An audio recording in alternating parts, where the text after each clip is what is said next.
Est-ce que cette délibération appelle des questions, des commentaires? Monsieur Gauthier-Boucher a demandé la parole. Monsieur le maire, mes chers collègues, cette délibération relative à notre jeunesse, concernant le schéma directeur et le Conseil nazérien de la jeunesse, nous conduit à revenir sur un sujet important, mais dont nous considérons qu'il est rarement traité de la bonne façon. Pour rappel, alors que le Conseil de la Carène délibérait à propos des assises de la jeunesse de Saint-Nazaire en décembre 2015, le Front National émettait pour sa part certaines réserves que la suite des événements n'a hélas pas totalement contredit.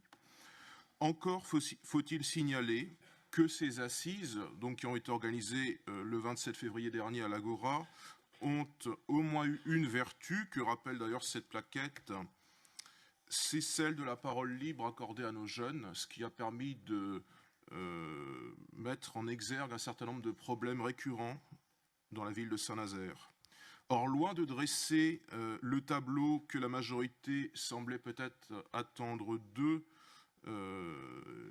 un tableau idyllique pour le présent et pour l'avenir, les jeunes nazériens qui ont assisté à ces assises ont en réalité délivré un discours un petit peu différent. Un discours sur un certain nombre de manque d'offres culturelles, manque d'animation à Saint-Nazaire, particulièrement dans le centre-ville, et ce qui est peut-être plus grave, un certain manque de sécurité dans certains quartiers.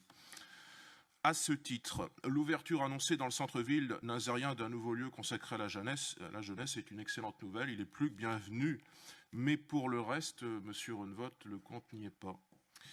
Et vous en revenez à vos éternels lieux communs sur rien de la jeunesse, le CNJ, que ces futurs représentants doivent nécessairement, je vous cite, disposer d'un tiers qui leur garantisse la liberté de parole, choisie parmi un prestataire extérieur. Nous ne pensons pas que ce soit une très bonne chose, parce que faire ce choix d'intervenants plus âgés et extérieurs au CNJ, au prétexte de garantir leur liberté de parole, n'est-ce pas, hélas, le moyen le plus sûr de contraindre cette dernière? Voilà, c'est un petit peu paradoxal, mais bon, c'est assez communiste comme principe, donc c'est logique en fait.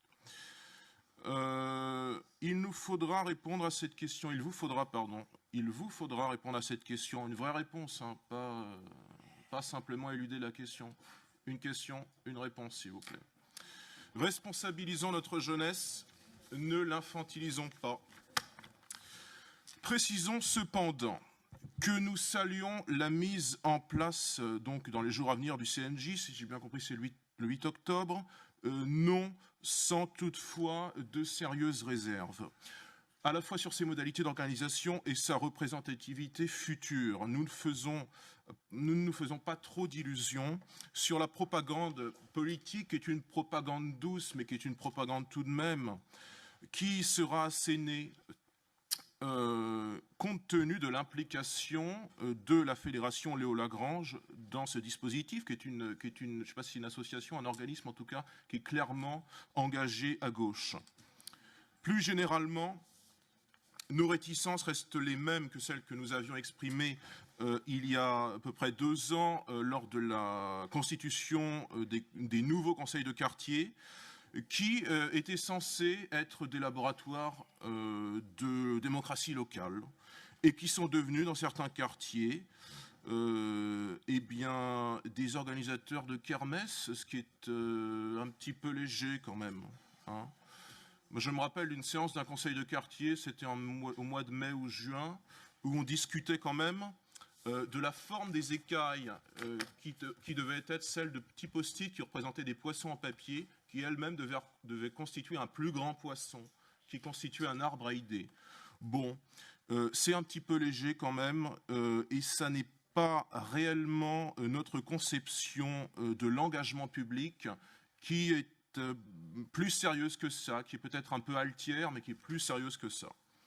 Alors, merci par avance de répondre, donc une vraie réponse s'il vous plaît, à notre question concernant les tiers, entre guillemets, qui accompagneront le CNJ. Qui seront-ils? Seront-ils bénévoles? Seront-ils salariés? Quel sera leur rôle exact? parce que le tout n'est pas très explicite. Donc n'éludez pas cette question, même si après tout c'est le Front National qui vous le pose. Répondez-y quand même. Mais en même temps, on connaît le résultat de votre vote, alors je suis pas sûr qu'il faille le faire, mais bon.